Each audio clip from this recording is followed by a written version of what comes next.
Apreciados amigos, al comienzo mismo de este tema, quisiera acercarme a ustedes con un mensaje de confianza, seguridad y paz. Difícil es creer que un mensaje tal pudiera ser verdaderamente real en días como los nuestros, ¿verdad? Y sin embargo, aunque aquel gigantesco edificio de las Naciones Unidas, allá en las riberas del río Hudson, en la metrópoli neoyorquina, termine transformándose en un hotel más, como lo auguran algunos, la esperanza de un futuro distinto porque no dependerá del capricho humano, sino del designio divino, nos llega con meridiana certeza desde más allá de las nubes tormentosas del presente. Así que amigos, tengamos confianza. Hay un final dichoso para quienes confían en Dios.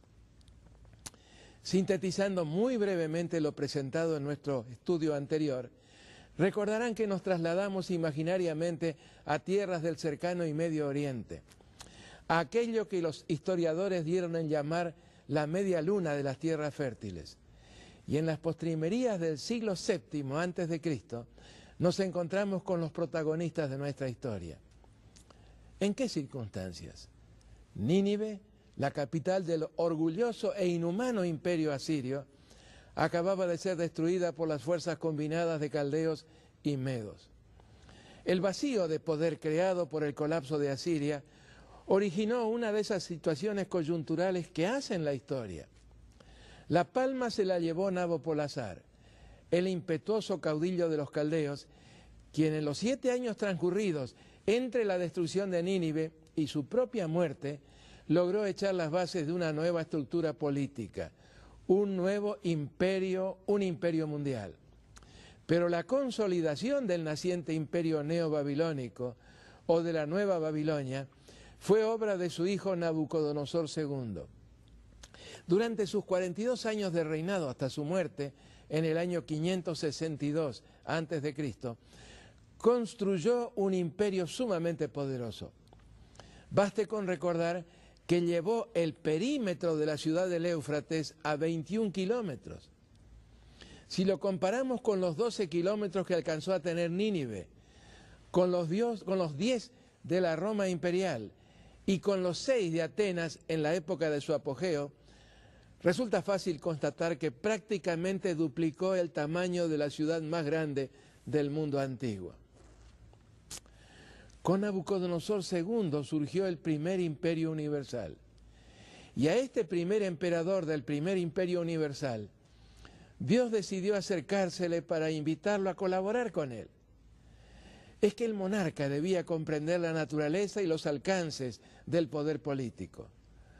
Rodeado de una constelación de cortesanos sumisos y aduladores, sin autoridad humana alguna que pudiera limitarlo en el ejercicio del poder absoluto que ahora estaba en sus manos, el joven y dinámico monarca muy fácilmente podría llegar a considerarse no solo como infalible en sus decisiones y hechos, sino también hasta suprahumano.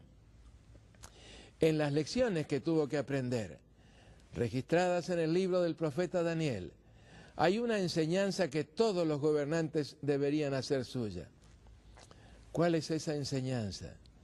Que todo poder o mandato constituye un préstamo de Dios, que la función pública es una función de servicio, no de despotismo o de engrandecimiento personal, y que del ejercicio de ese poder, todo funcionario, aun cuando lograra escapar del juicio de los hombres, tendrá que rendir a Dios cuentas de su gestión.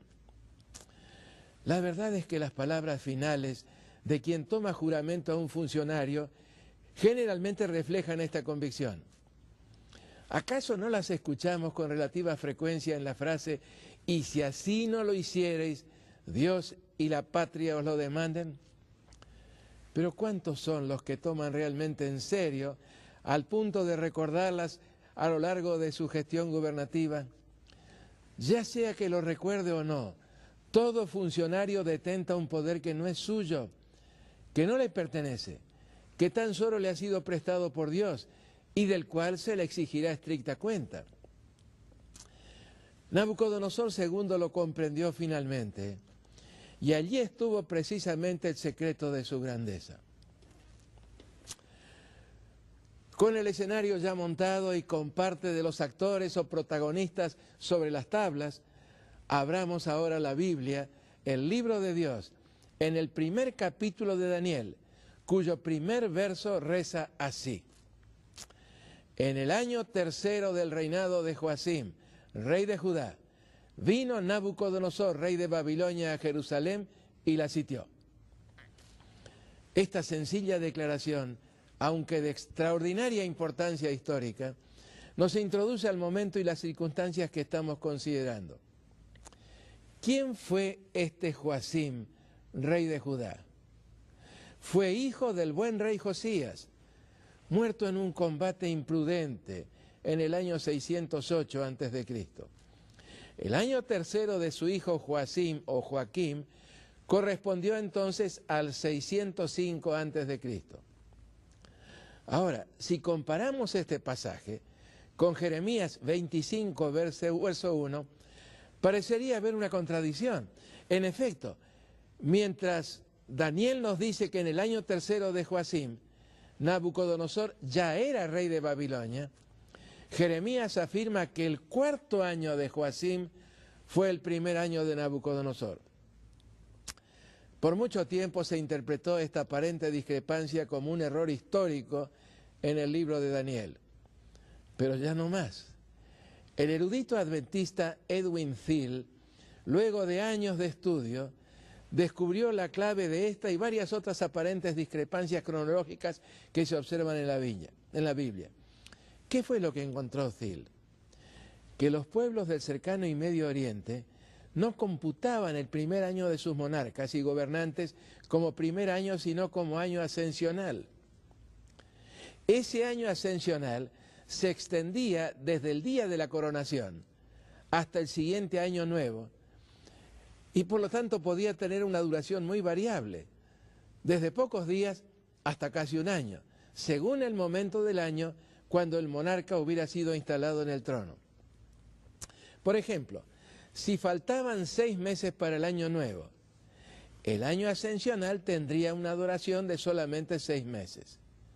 Si la coronación se producía un mes o una semana antes del año nuevo, entonces el año ascensional tendría apenas un mes o una semana de duración total. Y sin embargo se lo llamaba año. No existe entonces una discrepancia entre Daniel y Jeremías. Cuando Daniel nos informa que en el año tercero del reinado de Joacim, rey de Judá, vino Nabucodonosor, rey de Babilonia, a Jerusalén y la sitió, se está refiriendo al año ascensional de Nabucodonosor. En efecto, Nabopolassar murió mientras que su hijo se encontraba dirigiendo las tropas babilónicas contra Egipto y Judá.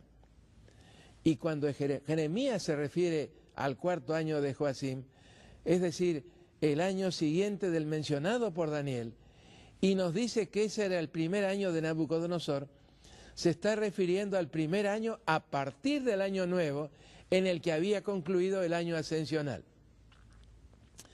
Volviendo ahora al relato consignado en Daniel capítulo 1.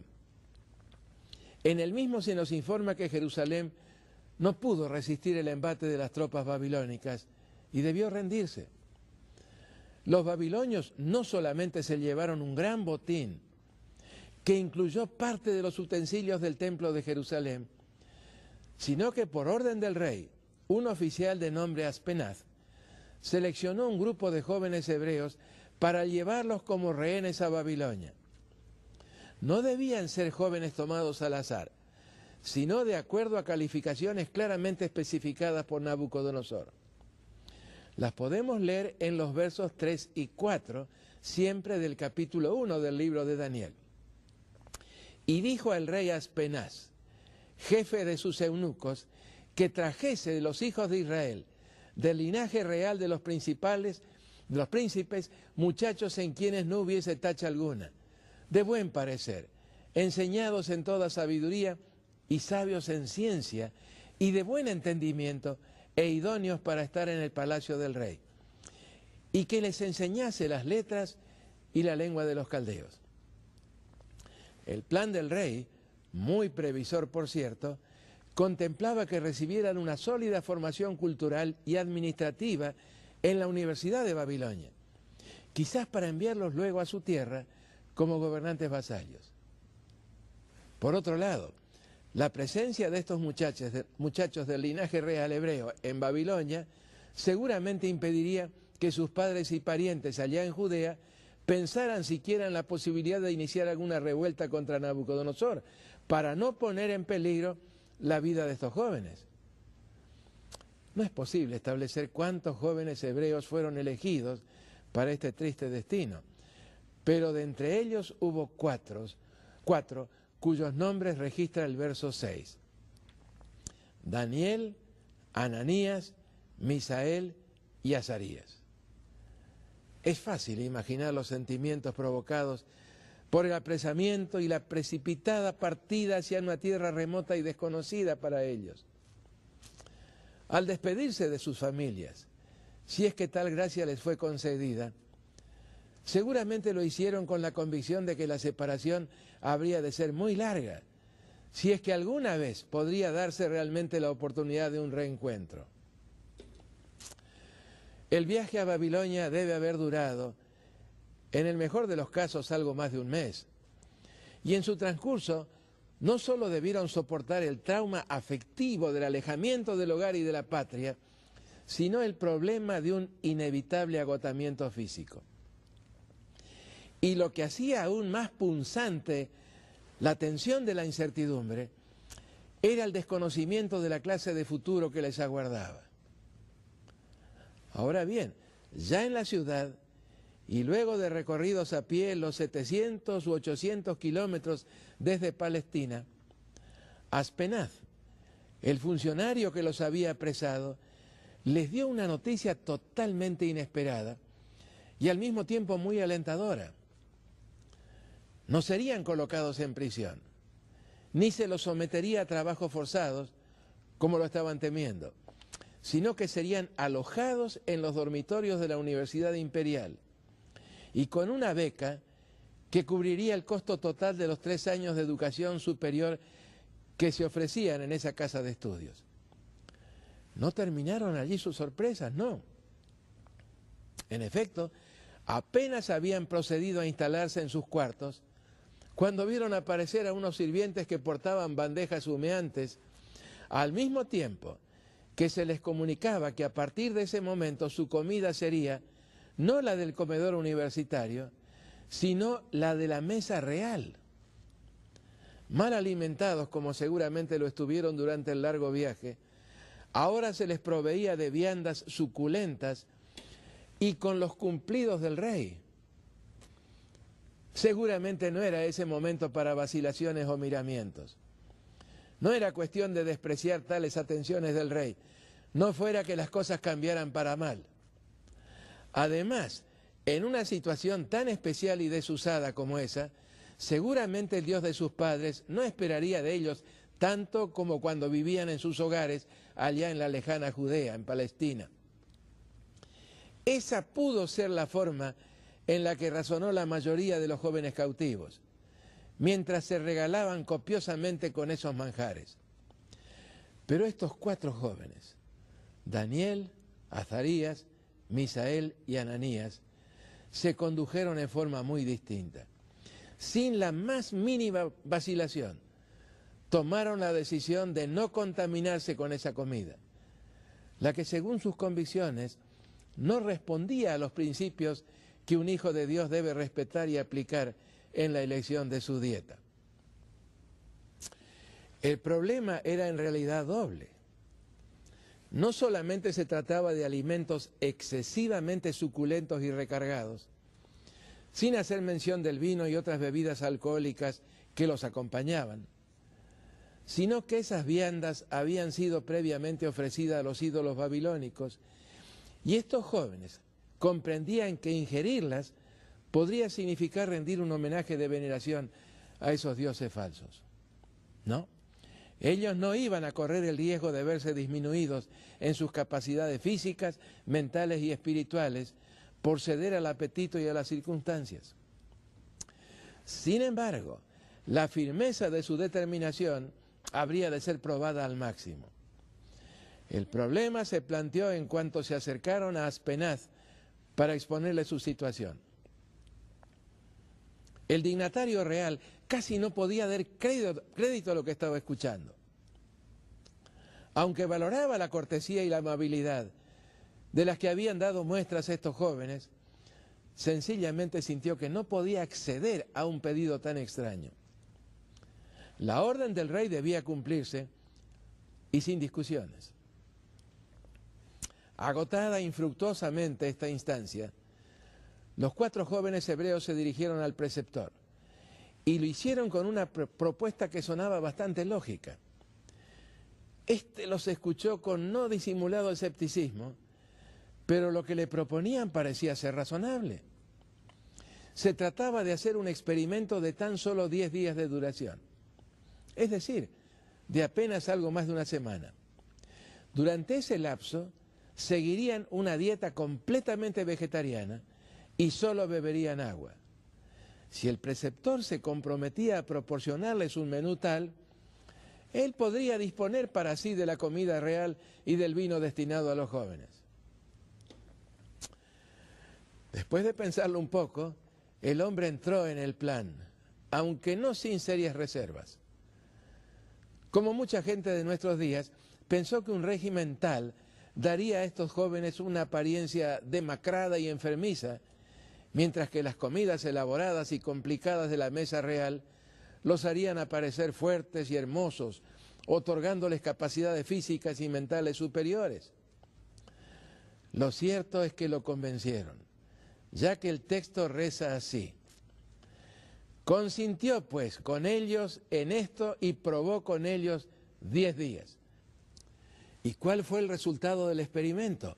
Exactamente el mismo que si hiciéramos hoy la prueba. Continúo con el texto ahora. Al cabo de los 10 días, pareció el rostro de ellos mejor y más robustos. Estamos leyendo del verso 15, que el de los otros muchachos que comían de la comida del rey. Un resultado totalmente opuesto al que había esperado el preceptor, pero en total armonía con el que estos muchachos conocían por experiencia propia. En efecto, se los veía mucho más recuperados de las fatigas del largo viaje que los otros muchachos que no habían ajustado su apetito a las claras instrucciones que Dios había revelado a su pueblo. Y de esta manera, la transacción gastronómica con el preceptor continuó durante los 3 años de la carrera universitaria, siempre con los mismos resultados: buena salud y excepcional agudeza mental. Concluida la carrera, llegó el momento de los exámenes finales. Tanta importancia les dio Nabucodonosor a los mismos que decidió presidir en persona el tribunal calificador. El examen abarcó varias asignaturas, particularmente en las áreas de matemáticas, astronomía, escritura cuneiforme, resolución de problemas filosóficos, principios de administración estatal, etc. En todas ellas, estos 4 estudiantes hebreos se mostraron sin rivales, tanto en su fuerza física como en su vigor mental e inteligencia. Se los describe así un cierto autor: el porte erguido, el aliento no contaminado. Todas estas eran otras tantas certificaciones de sus buenos hábitos, insignias de la nobleza con las que la naturaleza honra a los que obedecen sus leyes. Profetas y Reyes, la página 356. Describiendo el examen, el registro bíblico lo expresa así en los versos 18 al 20. Pasados pues los días, al fin de los cuales había dicho el rey que los trajeran, el jefe de los eunucos los trajo delante de Nabucodonosor. Y el rey habló con ellos, y no fueron hallados entre todos ellos otros como Daniel, Ananías, Misael y Azarías. Así pues estuvieron delante del rey, en todo asunto de sabiduría e inteligencia que el rey les consultó. Los halló 10 veces mejores que todos los magos y astrólogos que había en todo su reino. No solo no se debilitaron físicamente por su determinación de evitar el uso de la carne, los condimentos y las bebidas alcohólicas en su alimentación. No solo se vieron impedidos de proseguir exitosamente sus estudios universitarios, no solo aprobaron sus exámenes con calificaciones máximas, sino que, según el relato bíblico lo consigna, su ascenso a puestos de responsabilidad y liderazgo fue realmente meteórico. Y todo esto en la tierra de su cautiverio. Esta es una de las lecciones de la historia que siempre deberían tenerse presentes. Dios recompensa la fidelidad de los que le honran, toda vez que alguien se manifiesta dispuesto a obedecer la voluntad divina, cualquiera sea el aspecto de la misma que se encuentre en juego. Dios añade su bendición y su ayuda. En el caso de estos jóvenes de principios firmes y lealtad indivisa a sus convicciones religiosas, esta victoria sobre el apetito y la tentación al compromiso proveyó el antecedente que hizo posibles las otras notables victorias que registra el libro del profeta Daniel. El gran secreto detrás de este extraordinario resultado está consignado en el verso 8, que dice así: y Daniel propuso en su corazón no contaminarse con la porción de la comida del rey, ni con el vino que él vivía. Fue necesaria una decisión firme y valerosa, y así ocurre siempre en la vida de un individuo. Las improvisaciones rara vez, si alguna, conducen al éxito. En el caso de estos jóvenes, no esperaron en forma descuidada para ver qué hacer o en qué pararían las cosas, sino que se propusieron en su corazón no ingerir nada que representara una claudicación o una renuncia a sus convicciones de lo que debe ser la dieta de un ser humano, de un hijo de Dios. Y al tomar su decisión, dejaron los resultados en las manos del Dios que había señalado esos principios. Y ese Dios al cual adoraban y obedecían, no los defraudó. Este es el mensaje que nos llega de aquellas postrimerías del siglo VII a.C. Un mensaje de aliento y esperanza. Si nos decidimos a ser fieles a Dios, a vivir de acuerdo a sus mandamientos, sus instrucciones, sin discutirlos ni racionalizarlos, podemos tener confianza porque Él se encargará de los resultados. Solamente así las cosas terminarán bien para un hombre o una mujer. La fórmula no podría ser más sencilla y para aplicarla no hacen falta ni computadoras ni calculadoras. ¿Cuál es esa fórmula? Confianza o fe, si usted lo prefiere, más obediencia igual a éxito, victoria. Dios todavía no había hablado en forma directa al rey, pero mediante estos jóvenes se había introducido en la corte. Nada de esto sabían los muchachos, ni siquiera imaginaban que Dios habría de utilizarlos como sus instrumentos para ganarse la alianza y la cooperación del rey.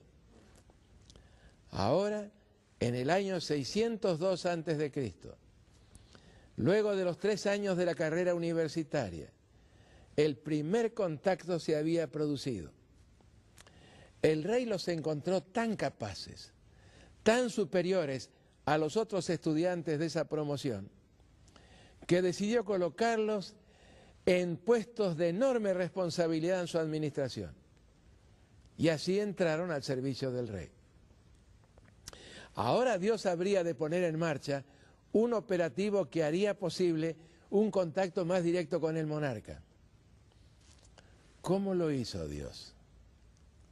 Bueno, ese será el apasionante tema de nuestro próximo estudio. Si me permiten una sugerencia, no se lo pierdan y no quedarán defraudados, se lo aseguro.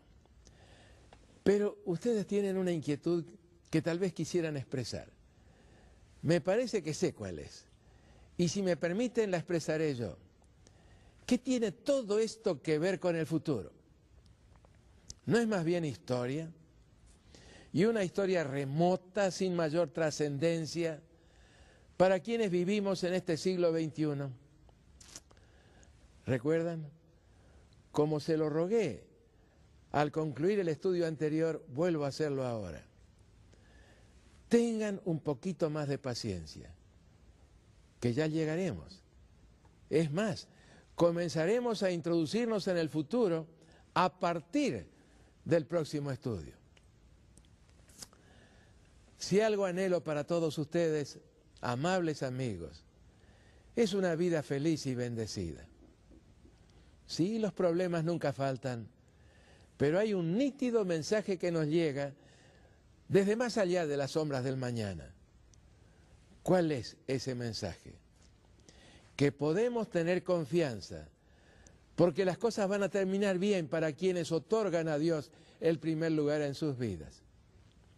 Qué importante es tomar esto en consideración.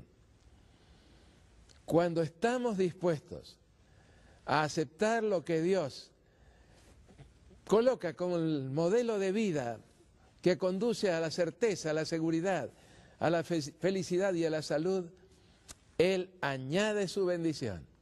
Y su bendición siempre se transmite, siempre se manifiesta precisamente en esos dones maravillosos. Elevemos una plegaria al Dios que está en control de la historia. Y si se lo permitimos, lo estará también de nuestras propias vidas.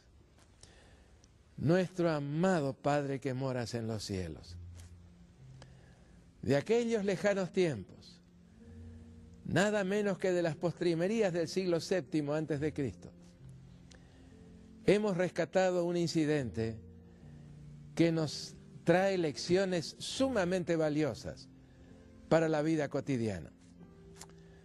Aquellos 4 muchachos, a diferencia de todos los otros, decidieron ser fieles a Dios, costara lo que costase, y Dios añadió su bendición a la decisión de ellos.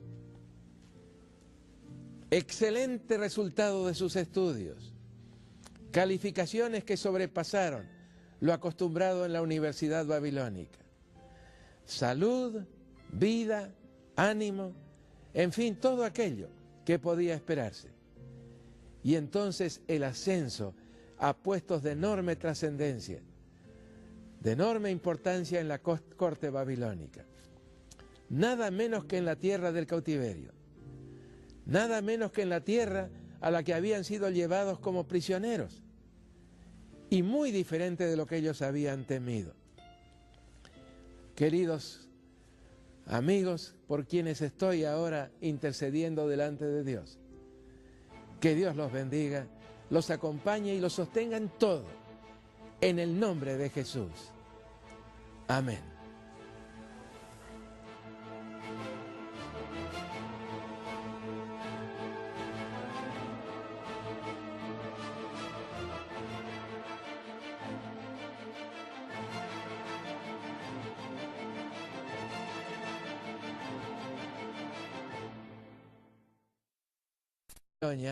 Fue obra de su hijo Nabucodonosor II.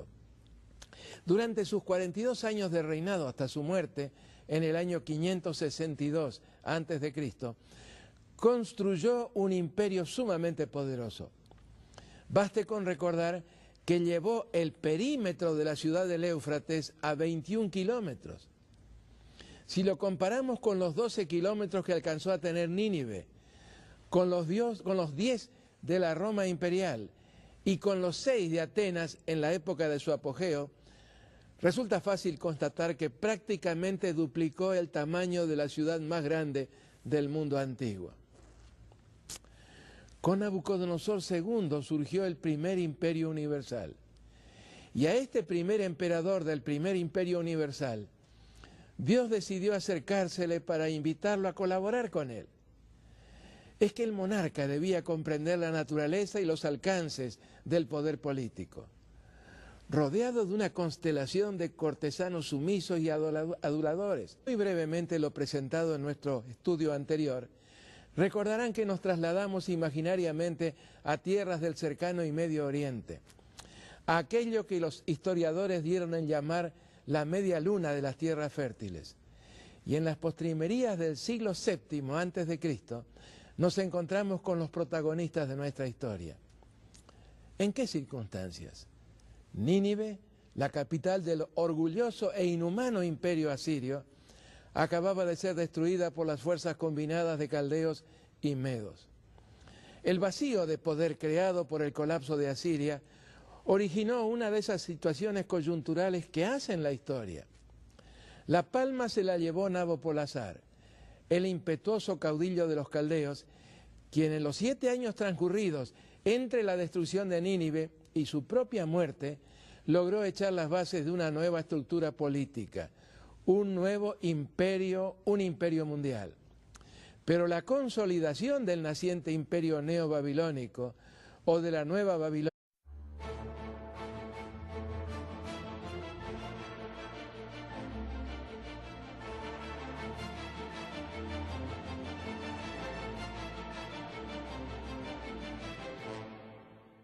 Apreciados amigos, al comienzo mismo de este tema, quisiera acercarme a ustedes con un mensaje de confianza, seguridad y paz. Difícil es creer que un mensaje tal pudiera ser verdaderamente real en días como los nuestros, ¿verdad? Y sin embargo, aunque aquel gigantesco edificio de las Naciones Unidas, allá en las riberas del río Hudson, en la metrópoli neoyorquina, termine transformándose en un hotel más, como lo auguran algunos, la esperanza de un futuro distinto porque no dependerá del capricho humano, sino del designio divino, nos llega con meridiana certeza desde más allá de las nubes tormentosas del presente. Así que amigos, tengamos confianza. Hay un final dichoso para quienes confían en Dios. Sintetizando muy, sin autoridad humana alguna que pudiera limitarlo en el ejercicio del poder absoluto que ahora estaba en sus manos, el joven y dinámico monarca muy fácilmente podría llegar a considerarse no solo como infalible en sus decisiones y hechos, sino también hasta suprahumano. En las lecciones que tuvo que aprender, registradas en el libro del profeta Daniel, hay una enseñanza que todos los gobernantes deberían hacer suya. ¿Cuál es esa enseñanza?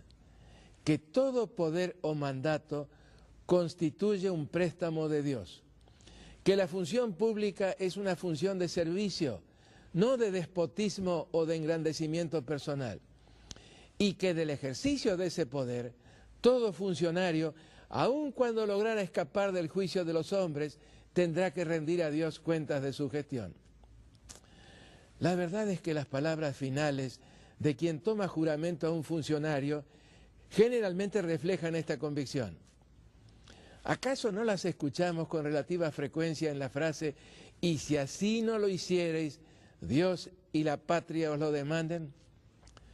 Pero ¿cuántos son los que toman realmente en serio al punto de recordarlas a lo largo de su gestión gubernativa? Ya sea que lo recuerde o no, todo funcionario detenta un poder que no es suyo, que no le pertenece, que tan solo le ha sido prestado por Dios y del cual se le exigirá estricta cuenta. Nabucodonosor II lo comprendió finalmente, y allí estuvo precisamente el secreto de su grandeza. Con el escenario ya montado y con parte de los actores o protagonistas sobre las tablas, abramos ahora la Biblia, el libro de Dios, en el primer capítulo de Daniel, cuyo primer verso reza así. En el año 3 del reinado de Joacim, rey de Judá, vino Nabucodonosor, rey de Babilonia, a Jerusalén y la sitió.